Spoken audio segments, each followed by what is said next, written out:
இன்ட்ரெஸ்டிங்கான வீடியோ தான் பார்க்க போகிறோம். அதுக்கு முன்னாடி என்னோடய சேனல் இப்போ தான் ஃபஸ்ட் டைம் பார்க்குறவங்களா இருந்தால் சப்ஸ்கிரைப் பண்ணிவிட்டு பாருங்கள் ஃப்ரெண்ட்ஸ். பக்கத்துலேயே ஒரு பெல் ஐக்கான் வரும், அதையும் டச் பண்ணால் ஆளுன்னு ஒரு சிம்பிள் வரும். அதையும் நீங்கள் டச் பண்ணிட்டீங்கன்னா நான் போடுற வீடியோ எல்லாமே உங்களுக்கு உடனே நோட்டிஃபிகேஷன் வந்துடும். வீடியோவை ஃபுல்லாக ஸ்கிப் பண்ணாமல் பாருங்கள் ஃப்ரெண்ட்ஸ். நிறையா ஹெல்த் டிப்ஸ் அண்ட் ட்ரிக்ஸ் எல்லாமே சொல்லியிருக்கேன். வாங்க இதில் நல்லெண்ணெய் ஊற்றிக்கலாம். முருங்கைக்கீரை தான் நல்லா கழுவி எடுத்து வச்சுருக்கேன். அதுக்கு தேவையான பொருட்கள் வெங்காயம், பூண்டு. எண்ணெய் நல்லா சூடாயிடுச்சு. ஒரு 10 வெந்தயம் போட்டுக்கலாம். கடுகு ஒரு 1/2 டீஸ்பூன், சீரகம் ஒரு 1/2 டீஸ்பூன், காஞ்ச மிளகாய்,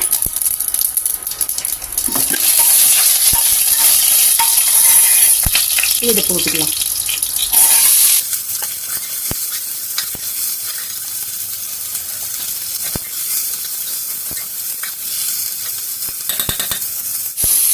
மூணு தக்காளி அதையும் போட்டுக்கலாம்.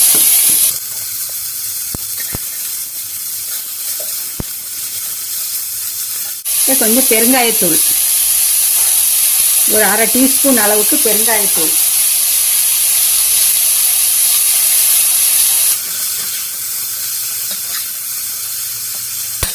ஒரு 1/4 டீஸ்பூன் அளவுக்கு உப்பு. உப்பு போட்டால் தக்காளி எல்லாம் சீக்கிரமாக மசிஞ்சு வந்துடும்.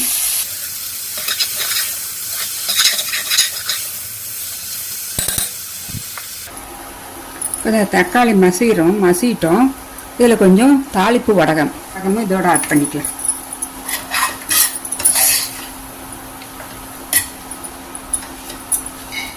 கொஞ்சம் மஞ்சத்தூள் 1/2 டீஸ்பூன்.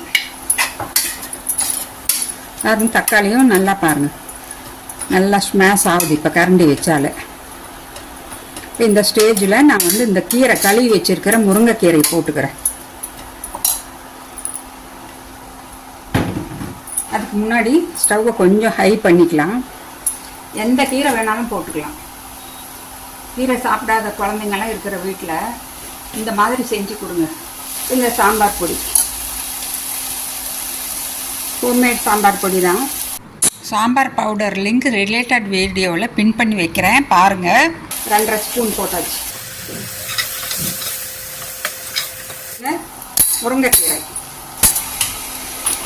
முருங்கைக்கீரையும் போட்டாச்சு.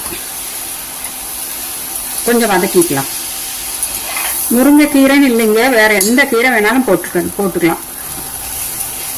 பொன்னாங்கண்ணி கீரை, எந்த கீரை நம்மளுக்கு கிடைக்குதோ அதை போட்டு இது மாதிரி ஒரு ரைஸ் செஞ்சு நீங்கள் ஆஃபீஸ்க்கு போகிறவங்களுக்கு குழந்தைங்களுக்கெல்லாம் இதோட கூட ஒரு அப்பளம், வடகம், இல்லை சிப்ஸு அது மாதிரி வச்சு கொடுத்தீங்கன்னா பாக்ஸு உங்களுக்கு லஞ்ச் பாக்ஸ் காலியாக தான் வரும். கொஞ்சம் கீரை வதங்கட்டும். அப்புறம் தண்ணி ஊற்றி இந்த பருப்பு நல்லா அந்த மெஷரிங் கப்பில், ஒரு சின்ன கப்பில் 1/2 கப் அளவுக்கு பருப்பு நல்லா கழுவி எடுத்து வச்சுருக்கேன். துவரம் பருப்பு. இது ஆர்கானிக் மண்ணு கட்டின பருப்புங்க, அதனால தான் கொஞ்சம் தோல் அங்கங்கே இருக்குது. இதுக்கு தண்ணி ஊற்றிக்கலாம். அரிசி நாங்கள் எவ்வளோ ஊற வச்சுருக்கிறோமோ அதுக்கு தகுந்த மாதிரி தண்ணி ஊற்றிக்கணும். அதை விட ஒரு 1/2 டம்ளர் அதிகமாக ஊற்றிக்கலாம். ஆனால் பருப்பும் வேகணும் அதே தண்ணியில். 1:2 தான் தண்ணி அளவு.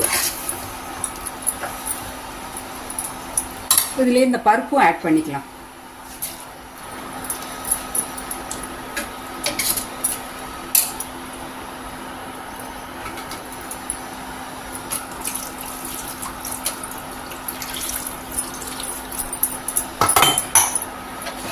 இது எந்த கரம் மசாலா பவுடர் எதுவுமே தேவையில்லை.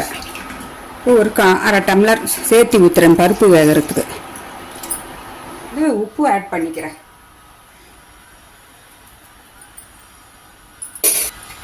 கொதிக்கட்டும். கொதிச்ச அப்புறம் பார்க்கலாம். நல்லா கொதிக்க ஆரம்பிச்சிடுச்சு.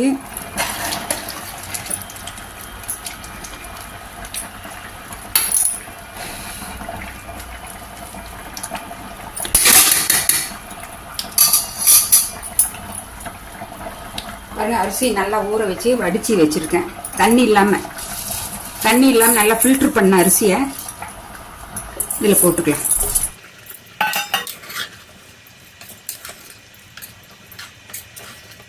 நான் அடியில் வளையம் வச்சுக்க போகிறேன் ரிங்கு.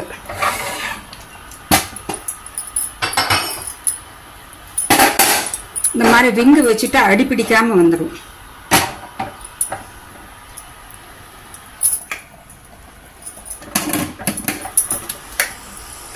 நல்லா ஒரே ஒரு விசில் வந்தால் போதும். ஒரு விசில் வந்து அப்புறம் ஒரு 2-3 நிமிஷம் சிம்மில் வச்சுக்கலாம். ஃப்ரெண்ட்ஸ், இப்போ ஸ்டவ் ஆஃப் பண்ணிட்டேன். ஒரு விசில் வந்து ஒரு 2 நிமிஷம் சிம்மில் வச்சு ஆஃப் பண்ணியாச்சு. இந்த ஸ்டீம் எல்லாம் போன அப்புறம் ஓப்பன் பண்ணி பார்க்கலாம். பாருங்க, சூப்பரான முருங்கைக்கீரை சாதம் ரெடி ஆயிடுச்சு. கொஞ்சம் கூட அடியிலேயே பிடிக்காமல் நல்லா உதிரி உதிரியாக வந்திருக்கு பாருங்கள். அடியில் நான் ரிங்கு வைக்கிறதுனால எனக்கு அடியிலையும் பிடிக்காது. தண்ணியோட அளவு எல்லாமே பர்ஃபெக்டாக போயிடுச்சு. இதில் கொஞ்சம் நெய்யும் ஊற்றிக்கலாம். நல்லெண்ணெய் வேணுனாலும் ஊற்றி நீங்கள் கொடுக்கலாம். பிள்ளைங்க, குழந்தைங்களுக்கு, பெரியவங்க எல்லாருமே ரொம்ப டேஸ்ட்டாகவே இருக்கும். இந்த வீடியோ உங்களுக்கு பிடிச்சிருக்குன்னு நினைக்கிறேன். பிடிச்சிருந்தா ஒரு லைக் பட்டனை கிளிக் பண்ணுங்கள் ஃப்ரெண்ட்ஸ். முருங்கைக்கீரை சாதம், சூப்பரான முருங்கைக்கீரை சாதம் ரெடி ஆகிடுச்சு. உங்கள் ஃபீட்பேக்கை கமெண்ட்ஸ் போடுங்க ஃப்ரெண்ட்ஸ். ஒரு லைக் பட்டனை கிளிக் பண்ணுங்கள். நான் அடுத்த ஒரு இன்ட்ரெஸ்டிங்கான வீடியோவில் சந்திக்கிறேன். பை.